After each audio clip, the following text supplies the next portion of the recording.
Hello வணக்கம். Welcome to Manivedic astrology. நம்ம இன்றைக்கி எல்லார் வீட்லேயும் இருக்கக்கூடிய எல்லாரும் பயன்படுத்தக்கூடிய இலையான மருதாணி செடி அதோட வரலாறும், அந்த மருதாணி யமதர்மன், சனீஸ்வரர் மற்றும் ராமர்கிட்ட வாங்கின வரங்களை பற்றி தான் நம்ம இன்றைக்கி இந்த வீடியோவில் பார்க்க போகிறோம். வாங்க நம்ம இப்போ கதையை பார்க்கலாம். மருதாணி நீங்கள் எல்லாருமே அறிஞ்ச ஒரு செடி, எல்லோருடைய வீட்லேயும் இருக்கும். இந்த மருதாணி செடி இருக்கிற வீட்டில் மகாலட்சுமியோட பரிபூர்ண அனுகிரகம் இருக்கும் அப்படின்னு புராணங்களில் சொல்லப்படுது. அதே மாதிரி மருதாணி செடியை கையில் வச்சவங்களுக்கும் மகாலட்சுமியோட பரிபூர்ண அருள் கிடைக்கும் அப்படின்னு, மன நிம்மதி இருக்கும் அப்படின்னு சொல்லப்படுது. இந்த வரங்கள்லாம் மருதாணிக்கு ஏன் வந்தது அப்படின்னு பார்த்தீங்கன்னா, இந்த மருதாணிங்கிறது யாருன்னு நீங்கள் முதல்ல தெரிஞ்சுக்கணும். வாங்க நம்ம இப்போ கதையை பார்ப்போம். அந்த மருதாணிங்கிறது மருதவாசினி அப்படிங்கிற ஒரு பெண். அந்த மருதவாசினிங்கிற பெண்ணுக்கு தாயோ தகப்பனோ கிடையாது. அந்த மருதவாசினிங்கிற பெண் ஒரு வனப்பகுதியில் தனிமையில் வாழ்ந்து வராங்க. தனக்கு தாய் தந்தையர் இல்லாததுனால சூரிய பகவானையே தாய் தந்தையராக நினச்சி வணங்கிட்டு வராங்க.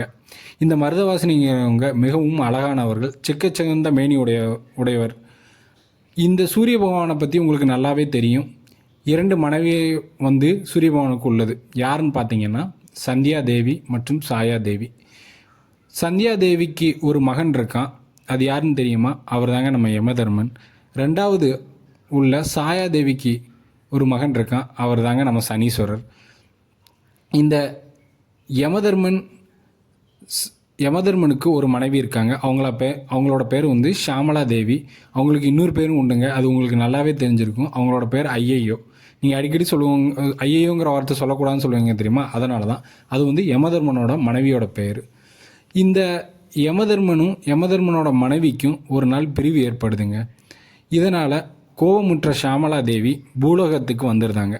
பொதுவாகவே யமலோகம் எப்படி இருக்கும் அப்படின்னு பார்த்தீங்கன்னா, யமதூதர்கள் அங்கே இருப்பாங்க. மனிதர்கள் இறந்த பின்பு இறக்கும் தருவாயிலும் இந்த யமதூதர்கள் அந்த இடத்திற்கு மனிதர்களோட உயிரை அவங்ககிட்ட இருந்து பிரித்து எடுப்பாங்கங்க. இதுதான் அந்த முறை. பாவம் செஞ்ச ஆத்மாக்களாக இருந்தால் இந்த யமதூதர்கள் அவங்களோட வீட்டுக்கே போய் அவங்க கண்முன் தோன்றி அவங்களோட உயிரை எடுப்பாங்க. அதன் பின்பு 1 வருடம் பயணத்திற்கு பின்பு அந்த ஆத்மா யமலோகம் வந்தடையும். அதன் பின்பு அவங்க செஞ்ச பாவ புண்ணியங்களுக்கு ஏற்ப அவங்களுக்கான தண்டனைகள் கொடுக்கப்படும். சித்திரகுப்தன் அவங்களோட கணக்கை படிப்பார் அப்படின்னு ஒரு ஸ்டோரிலாம் கடபுராணத்தில் சொல்லப்படுது. இந்த சைடு பார்த்திங்கன்னா புண்ணியம் செஞ்ச ஆத்மாக்கள் பெரும்பாலும் யமதூதர்களால் மேலே கொண்டு போகப்படுறதில்ல. அவங்க டைரெக்டாக தேவர்களால் அழைச்சி செல்லப்பட்டு சொர்க்கத்துக்கே டைரெக்டாக போகிறாங்க அப்படிங்கிற கதையும் சொல்லப்படுதுங்க. இந்த யமதூதர்கள் யமனிடக்கூடிய கட்டளைக்கு அடிபணிந்தே ஆக வேண்டும். இந்த யமதர்ம மகாராஜா தன்னுடைய மனைவியை பிரிஞ்சு வாழ்கிற அந்த சோகத்தில் தன் யமதூதர்களுக்கு ஒரு கட்டளை இடுறாரு. என்னோட மனைவி ஷியாமலா தேவி எங்கே இருந்தாலும் அவளை தேடி கண்டுபிடிச்சி யமலோகம் கூட்டு வரணும் அப்படிங்கிற ஒரு கட்டளையை அந்த யமதூதர்களுக்கு பிறப்பிக்கிறாரு. யமதூதர்களும் அந்த கட்டளையை பெற்ற பின்பு அங்கேருந்து பூலோகம் ஷியாமலா தேவியை பூலோகம் எங்கேயுமே தேடுறாங்க. ஆனால் அவங்களுக்கு கிடைக்கலங்க. கடைசியாக அலைஞ்சு திரிந்த யமதூதர்கள் ஷியாமலா தேவி இப்படி மருதவாசினியோட குடிலில் இருக்கிறத கடைசியாக கண்டுபிடிக்கிறாங்கங்க. யமதூதர்கள் ஷியாமலா தேவியை யமலோகத்துக்கு அடைச்சி செல்ல முற்படுறாங்க. ஆனால் மருதவாசினி அதை தடுக்கிறாங்க. இதற்கு ஒரு காரணம் இருக்குங்க. ஏன் அப்படின்னா, யமதூதர்களோட உருவம் மிகவும் பயங்கரமாக இருக்கும். இறக்கும் தருவாயில் உள்ளவர்கள் யமதூதர்களை பார்த்தாலே நடுங்கும் வகையில் தான் அவங்களோட உருவம் இருக்கும். இந்த உருவத்தை பார்த்த மருதவாசினி இவங்களால் ஷியாமலா தேவிக்கு ஏதோ ஒரு பிரச்சனை கண்டிப்பாக ஏற்படும் அப்படின்னு அவங்களோட மனதில் தோன்றுறது. அதனால் இவங்களை கண்டிப்பாக ஷியாமலா தேவியை பார்க்க அனுமதிக்கக்கூடாது அப்படிங்கிற ஒரு விஷயத்தில் தெளிவாக இருக்காங்க. இவங்களுக்குள்ள வாக்குவாதம் முத்தி கடைசியாக யமதூதர் மருதவாசினியை கொன்றுறாங்க. இந்த மருதவாசினியோட அலறல் சத்தத்தை கேட்டு ஷியாமலா தேவி குடியிலிருந்து வெளியில் வராங்க. பார்த்து மிகவும் அதிர்ச்சி அடைகிறாங்க.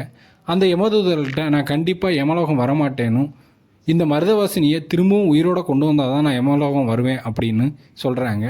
இதை கேட்டுட்டு இருந்த யமதூதர்கள் இந்த தகவலை யமதர்மனுக்கு அனுப்புகிறாங்க.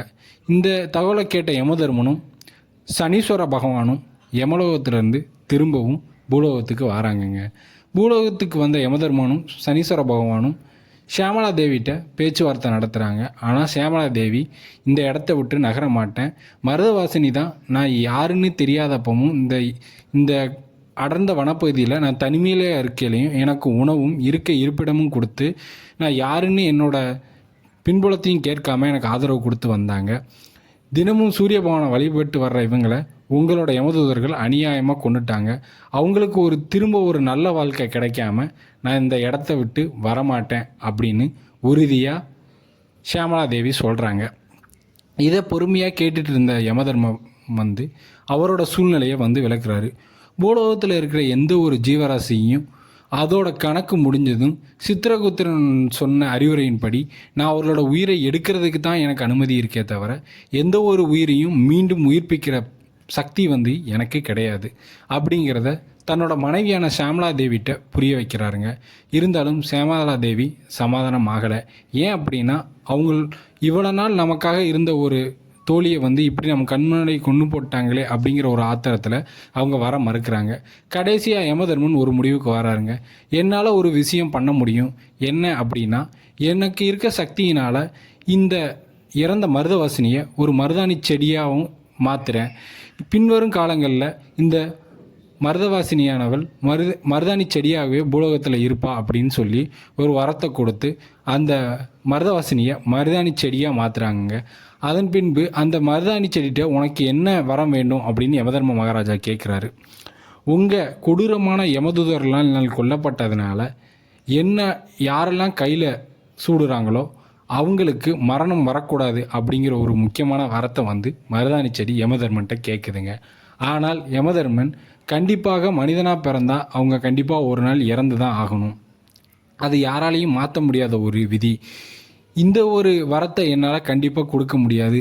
வேணா நீங்கள் சொன்ன வரத்தை நான் யார் உன்னை கையில் சூடுறாங்களோ அவங்களுக்கு அடுத்த 6 தினங்களுக்கு மரணம் ஏற்படாது அப்படின்னு ஒரு வரமாக மாற்றி கொடுக்குறேன் அப்படின்னு யமதர்மன் ஒரு வாக்கு கொடுக்குறாங்க.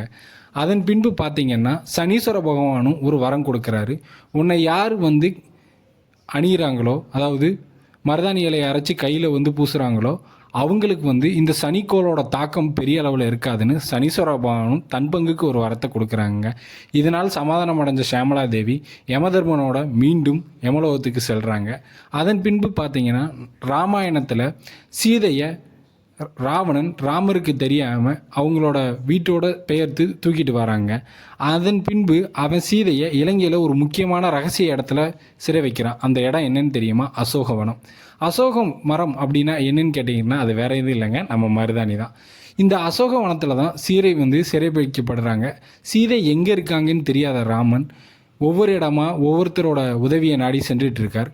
அப்போ ராமனோட உதவியால் வாலியை வதம் பண்ணுற அனுமன் ராமனுக்கு இலங்கைக்கு வர்றதுக்கு வழிவகுத்து கொடுக்குறாரு. அப்போ சீதை அசோகவனத்தில் இருக்கான்னு அவரை நம்ம இந்த வழியாக போனால் மீட்டு கொண்டு வந்துடலாங்கிற ஐடியாவை ராமனுக்கு கொடுக்குறாரு. அந்த நேரத்தில் பார்த்திங்கன்னா சீதைக்கு பேசுகிறதுக்கு ஆள் இல்லைங்க. ஏன் அப்படின்னா ராவணன் சீதையை தனிமையில் சிறைப்பிடிச்சு வச்சுருக்கான். அந்த இடத்துல சீதைக்கு 2 நண்பர்கள் இருந்தாங்க. யாருன்னு கேட்டிங்கன்னா, ஒன்று திரிசடை, அந்த தோழிட்டு தான் இவங்க இவங்களோட கவலைகளை சொல்லுவாங்க. இன்னொன்று யாருன்னு கேட்டிங்கன்னா நம்ம அசோக மரங்க. அசோக மரம்னு சொல்லப்படக்கூடிய மருதாணி.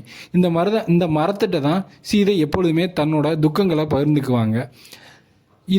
இந்த மாதிரி சூழ்நிலையில் நடந்துட்டு இருக்கப்போ கடைசியாக ராமன் ராவணனை வதம் பண்ணுறாரு. வதம் பண்ணி சீதையை காண்றதுக்கு அசோகவனத்துக்குள்ளே ராமன் வராரு. அப்போ சீதையை தன்னோட வருமாறு அழைக்கிறாரு. அந்த நேரத்தில் சீதை 2 வரங்களை கேட்குறாங்க. என்ன வரம் அப்படின்னு கேட்டிங்கன்னா, தன்னோட இருந்து இவ்வளோ நாள் சுகதுக்கங்களை பகிர்ந்துக்கிட்ட திரிசடைக்கும் அந்த அசோக மரத்துக்கும் ஏதாவது வரம் கொடுங்க அப்படிங்கிற மாதிரி கேட்குறாங்க. திரிசடைக்கு ராமபிரான் ஒரு வரம் கொடுக்குறாரு. அடுத்த ஜென்மத்தில் நீ எனக்கு தங்கையாக பிறந்து உன்னால் சில பல முக்கியமான காரியங்கள் இந்த பூலோகத்தில் நிகழ்த்தப்படும் அப்படின்னு ஒரு வரத்தை கொடுக்குறாங்க. இந்த வரத்தை பெற்ற திரிசடை தான் அடுத்த ஜென்மத்தில் மகாபாரதத்தில் கிருஷ்ணா அவதரித்த மகாவிஷ்ணுவுக்கு தங்கையாக வர்றாங்க. அதன் பின்பு பார்த்திங்கன்னா இந்த அசோக மரத்திற்கு ஒரு முக்கியமான வரத்தை ராமபிரான் கொடுக்குறாங்க. இந்த அசோக மரம்னு சொல்லப்படக்கூடிய மருதாணியை யார் கையில் அரைச்சி பூசுகிறாங்களோ அவங்களுக்கு மகாலட்சுமியோட பரிபூர்ண அனுகிரகம் ஆசீர்வாதம் கிடைக்கும் அப்படின்னு சொல்லி ராமபிரான் ஒரு வரத்தை கொடுக்குறாருங்க. சீதையும் அதே ஆசீர்வதிக்கிறாங்க மருதாணி செடியை.